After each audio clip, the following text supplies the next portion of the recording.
Baik, selamat pagi, siang, sore, dan malam, saudara sekalian. Jadi kali ini saya akan menyampaikan materi kuliah hidrogeologi. Topiknya masih di pendahuluan atau overview. Saya akan memberikan pemahaman istilah-istilah di dalam ilmu hidrogeologi. Ini sangat penting untuk belajar ilmu hidrogeologi secara benar gitu ya. Nah, seperti biasa saya akan menyampaikan materi ini dengan cara yang sangat sederhana, natural, dan primitif tentunya, dengan harapan agar mudah difahami dan dimengerti dengan baik. Terima kasih. Nah, jadi kali ini adalah saya ingin menjelaskan pengertian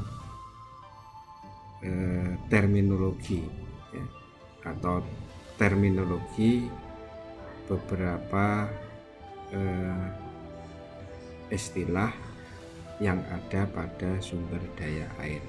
Ini sangat penting karena pada saat saudara belajar air, tentang air, saudara menempatkan konteks yang benar. Pada saat saudara belajar sumber daya air permukaan dan pada saat saudara belajar sumber daya air tanah. Jadi ada beberapa istilah yang itu khusus digunakan pada jenis sumber daya air tanah yang berbeda. Jadi tidak dicampur adukkan gitu ya. Nah, yang pertama ini adalah istilah umum dulu. Istilah umum yang ada pada sumber daya air. Yang pertama adalah air.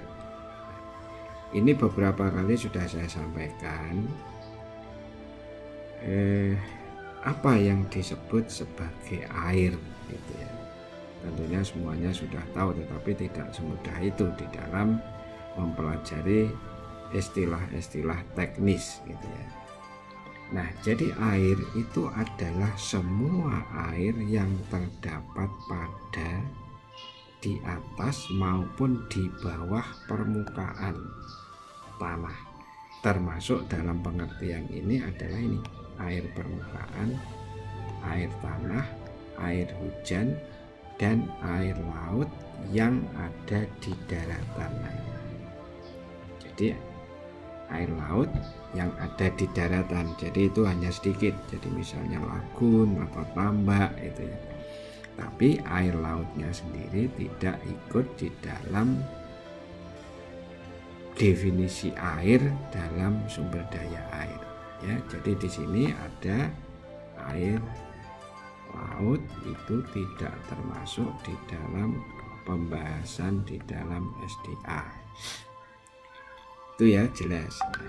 Ini penting pengertian ini karena nanti saudara harus dipakai terus pemahaman ini dari awal sampai akhir dalam saudara belajar tentang air. Nah, air permukaan itu jelas.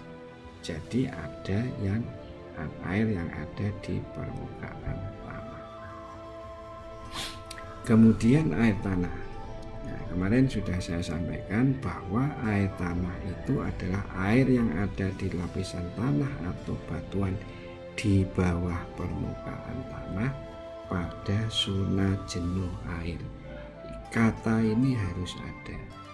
Karena saudara ingat kemarin bahwa di bawah muka air tanah itu ada zona zona unsaturated, ini adalah saturated, ini adalah groundwater, air tanah, ini adalah soil water, air yang ada di zona tidak jenuh air.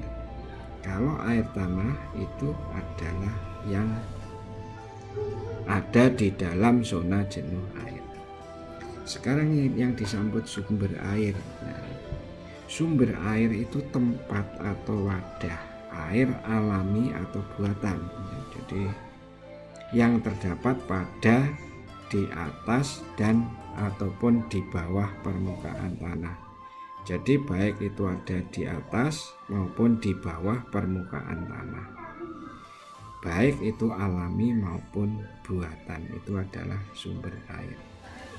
Nah, sekarang apa yang disebut sebagai daya air?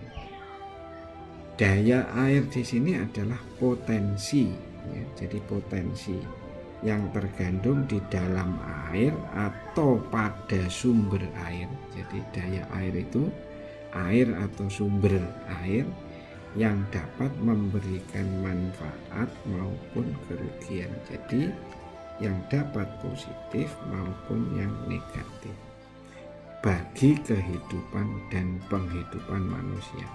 Jadi itu adalah daya air, ya. Potensi positif maupun potensi negatif dari air maupun sumber air, ya, bagi kehidupan manusia. Nah, itu pemahaman yang harus saudara mengerti, harus saudara pahami sejak awal, ya, penting itu.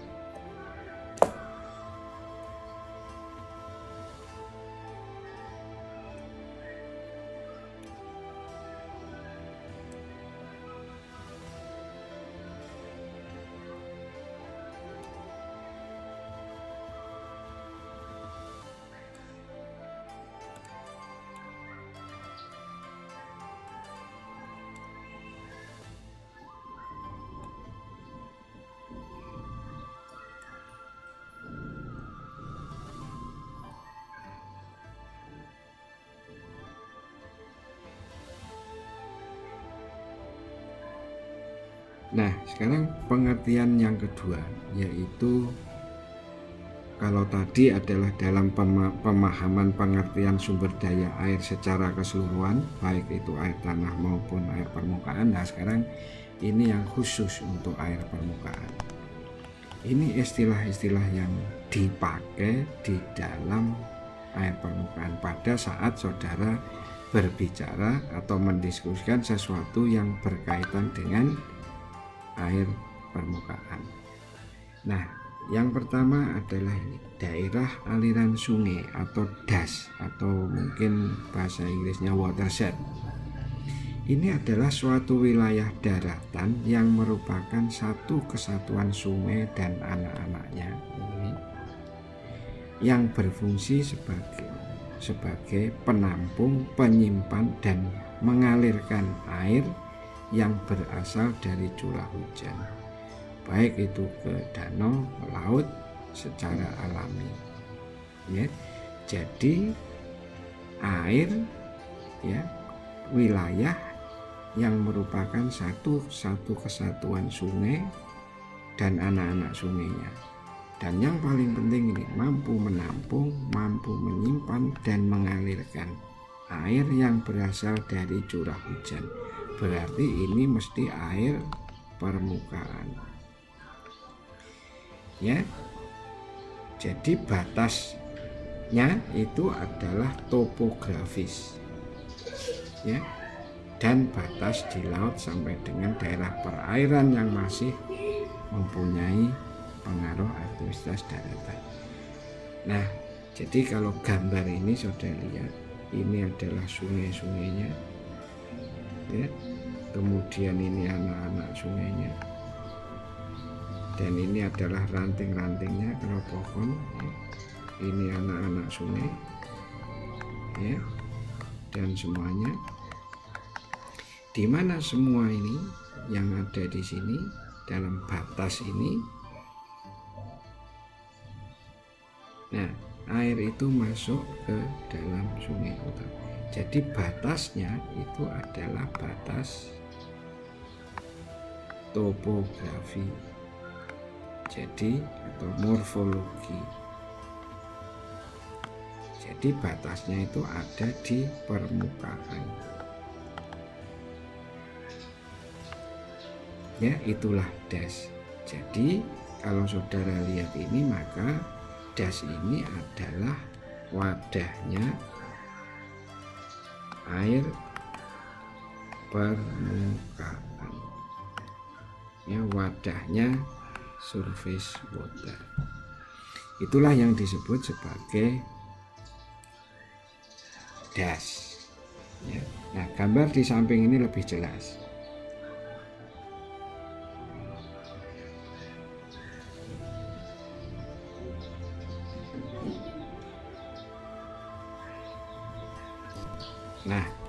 Nah, sekarang berikutnya, ini masih pengertian istilah di dalam air permukaan, yaitu misalnya ini daerah tangkapan air atau catchment area atau DTA.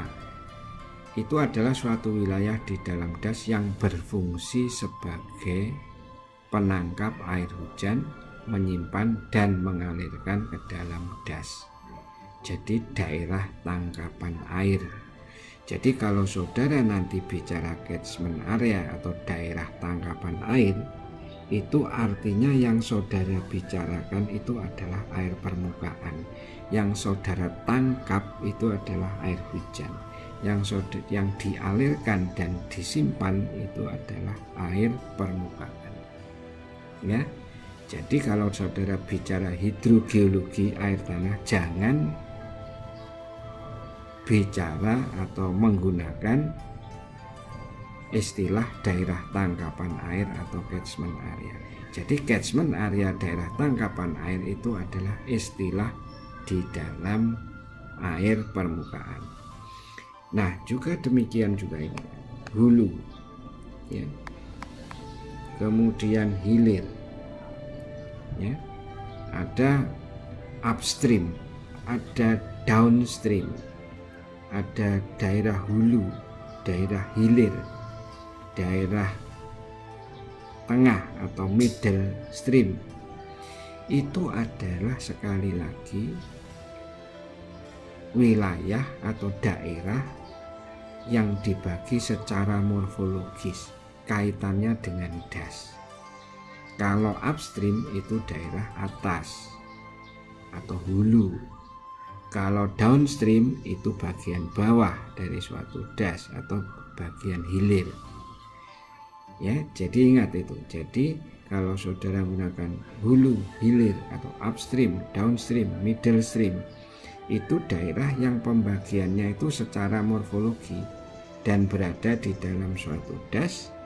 Yang satu adalah hulu di atas, yang di tengah itu middle, yang di bawah itu hilir.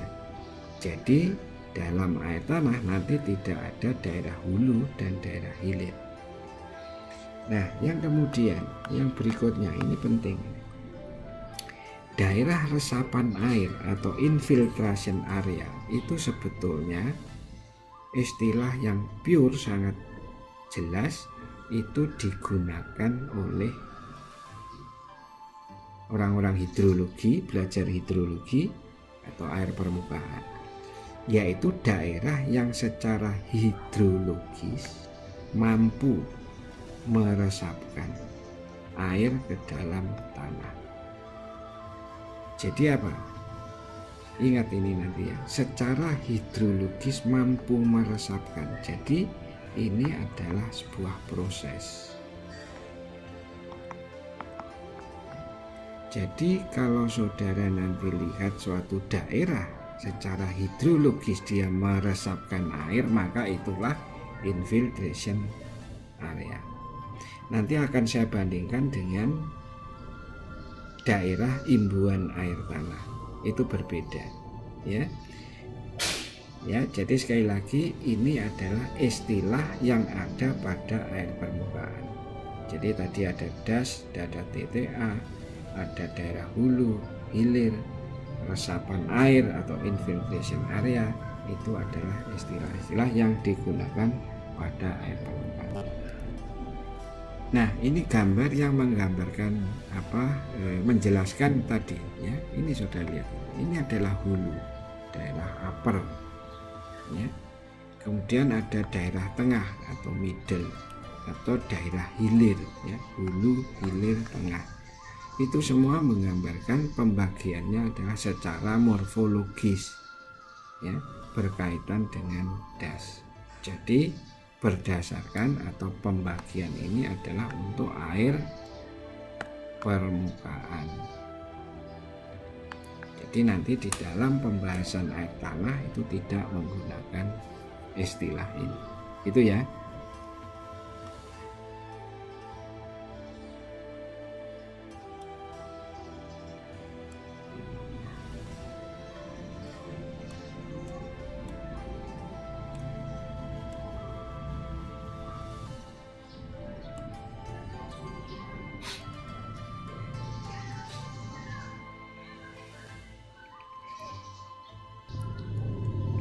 Nah, mari kita lanjutkan dengan istilah pada air tanah. Nah, ini. Jadi istilah-istilah di bawah ini adalah istilah yang kita gunakan pada saat kita membahas air tanah. Ya. Pada saat berdiskusi, pada saat kita membahas air tanah, maka inilah yang biasa kita gunakan. Yang pertama adalah cekungan air tanah atau groundwater basin. Ya, ini saudara lihat ini. Suatu wilayah yang dibatasi oleh batas hidrogeologi. Ya. Batas hidrogeologi itu tentunya batas kaitannya adalah batas sifat batuan terhadap air. Jadi tentang batuan, tentang geologi. Jadi itu ada catatannya adalah ada di bawah permukaan. Ini batasnya. Di mana semua tempat kejadian hidrogeologis, pengimbuan, pengaliran, pelepasan air tanah itu berlangsung. Ya, jadi di sini ada mengimbuh, ada mengalirkan, ada melepaskan. Ya. Sudah masih ingat definisi das tadi? Itu adalah batasan yang batasnya itu adalah morfologi atau topografi, berarti di permukaan. Ya. Kalau batasan air tanah atau cat itu ada di bawah permukaan batasnya, penentuannya. Nah, kalau di sana tadi adalah daerah mampu menangkap air hujan, mengalirkan dan menyimpan, gitu ya. Maka di dalam cat ini sama, tapi kata-katanya berbeda. Jadi daerah yang mampu mengimbuh, mengalirkan dan melepaskan, ya, mengimbuh, mengalirkan dan melepaskan air tanah. Itulah yang disebut sebagai CAT. Jadi ini CAT ini apa? Wadahnya air tanah atau groundwater. Ya. Kalau CAT das tadi wadah air tanah, ini adalah wadah air tanah. Kalau tadi das itu wadah air permukaan, cat itu wadahnya air tanah. Nah, tadi kalau di dalam das dikenal adanya daerah hulu, hilir, tengah, ya. Maka kalau di daerah di air tanah itu ada yang disebut daerah imbuhan dan daerah lepasan. Daerah imbuhan air tanah itu adalah groundwater recharge, artinya apa bahasa asingnya. Pelepasan itu groundwater discharge area. Nah, apa itu yang dimaksud? Daerah yang secara hidrogeologis berfungsi sebagai daerah pembentukan. Ini adalah daerah pembentukan secara hidrogeologis, yaitu mampu meresapkan air permukaan ke dalam air tanah, membentuk air tanah. Jadi ini apa? Penekanannya adalah produk.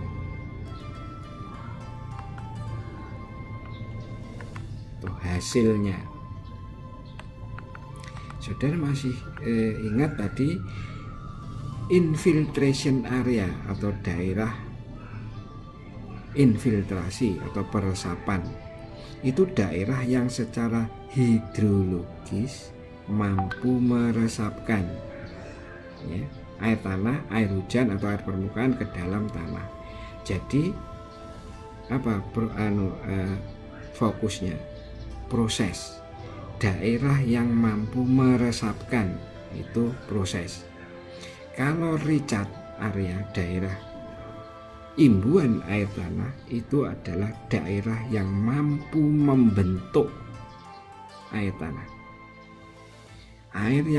Daerah yang mampu meresapkan air permukaan ke dalam akuifer membentuk air tanah. Jadi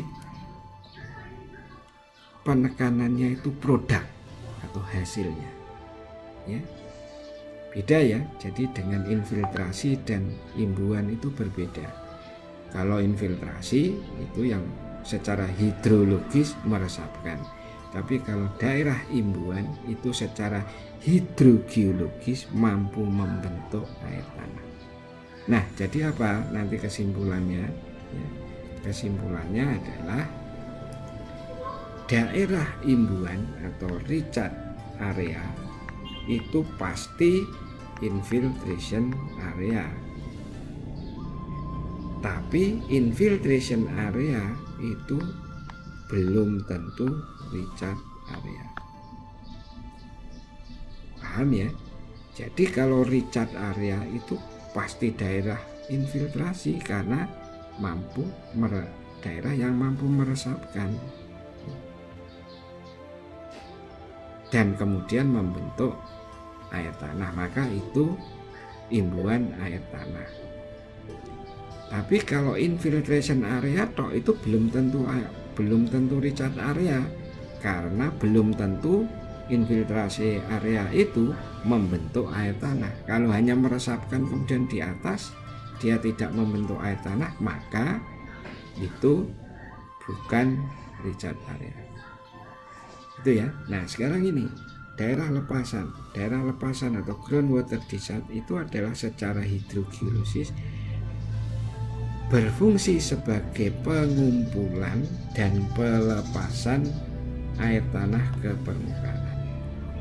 Ya, jelas ya. Jadi kalau di sana ada daerah hilir, tengah, dan hulu, hilir, tengah. Kalau di air tanah itu adalah recharge area, di tengahnya itu kadang-kadang juga ada transition area, tapi ini tidak selalu ada.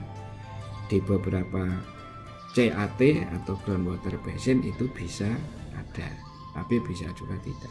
Kemudian yang ketiga itu adalah discharge area. Jadi ada recharge area, transition area, ada discharge area. Kalau di das, hulu, tengah, dan hilir. Itu ya. Nah, sekarang kita lihat gambar dari CAT. Nah, sekarang kita lihat ini adalah gambar CAT gitu ya. Nah, CAT. Kalau saudara melihat ini, batasnya itu adalah di sini. Ya. Kemudian satunya lagi adalah ada di sini. Ya, di mana di sini adalah daerah yang mampu membentuk air tanah. Tidak dipengaruhi oleh morfologi. Batasnya adalah batas geologi di bawah permukaan ini. Jadi batasnya itu adalah batas hidrogeologi atau geologi bawah permukaan. Ya, di sini bisa ada daerah recharge 1, ada bisa daerah recharge 2. Gambar ini saya pinjam dari Badan Geologi teman-teman. Nah, CAT ini kalau di das tadi itu harus mempunyai apa tadi? Hulu, tengah, middle stream, dan hilir ya, dan hilir. Kalau CAT itu harus punya recharge area dan discharge area sama ya, harus punya. Kalau tidak ada recharge area, tidak ada discharge area, itu bukan CAT, karena CAT itu sebuah wadah, semuanya wadah. Harus ada yang ngisi, ada yang mengalirkan, dan ada yang melepaskannya. Ya, itu diingat-ingat. Nah, ini gambar lain ya, ini contoh saja sebagai contoh CAT. Ya, contoh CAT ini yang di sini, yang ini adalah CAT Yogyakarta Sleman. Ya. Ini dibatasi adalah batasan dari atas ke bawah ini adalah batasan hidrogeologi. Batasan sifat batuan terhadap air. Jadi wadah. Ya. Jadi cat itu kan wadah. Wadah itu harus dibatasi, ada batasnya. Nah, batasnya itu adalah hidrogeologi. Nah, hidrogeologi itu basisnya adalah wadah atau batuan atau sifat batuan terhadap air. Ini contohnya. Ya, ini cat, ini wadah dari air. Ini bagaimana di bagian bawahnya ini adalah sayatan dari sini ke sini ya. Kemudian ini disayat lagi dari sini ke sini ya. Ya, ini seperti ini sayatannya. Terus ini adalah sayatan dari yang selatan ya, dari selatan. Terus ini adalah yang dari ini, itu adalah disayat dari sini. Penampakan seperti itu. Jadi menunjukkan bagaimana wadah dari air tanah itu. Jadi setiap peta cat itu harus ada penjelasan batas-batasnya. Jadi itu adalah batasnya, batas A, batas kanan, bawah, atas ya. Ini batas vertikal, batas horizontal dan sebagainya. Ini semua menunjukkan yang biru-biru, yang warna biru ini adalah wadahnya atau CAT-nya ya. Dan CAT itu selalu punya recharge area, terus di sini ada discharge area ya, selalu demikian itu ya.